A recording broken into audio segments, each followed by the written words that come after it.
These verses here from Jesus, this is a reproof to us. This is a warning to us. How can we, who have received the light of Christ, how can we hide it? How can we put it under a basket or hide it under a bed? How could we do that? It's the most important thing. It's the greatest reveal in history about how could we hide it from anyone.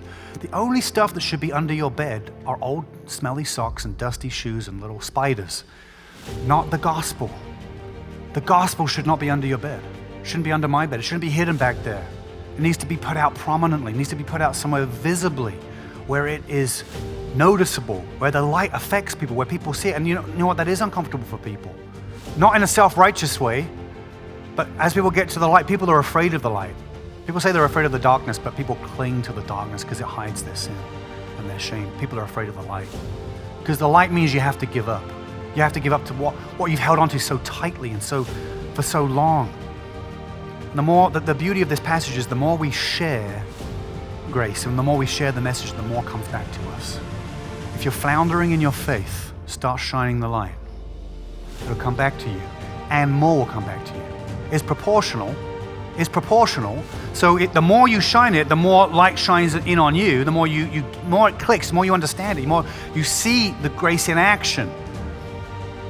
It teaches you something. In the act of doing it, it teaches you how great it is that what God did for you. Because when you serve somebody who's ungrateful for it, you're like, that's teaching me something about how I've been ungrateful for what God has done for me. I share the gospel with somebody, they reject it. What does that teach me? That teaches me how patient is God? How persistent is God? That was me. That was me. But he was relentless and he came and he did it. You only have to start. Just start with a little bit. Grace abounds. Grace, it shines back. It reflects back. You get more. It's measured back to you. But don't be the person who never enters the door. Who even the little bit that you did see and did experience on the periphery could lose it all forever. Come in, come in. When you like and subscribe, this video reaches more people.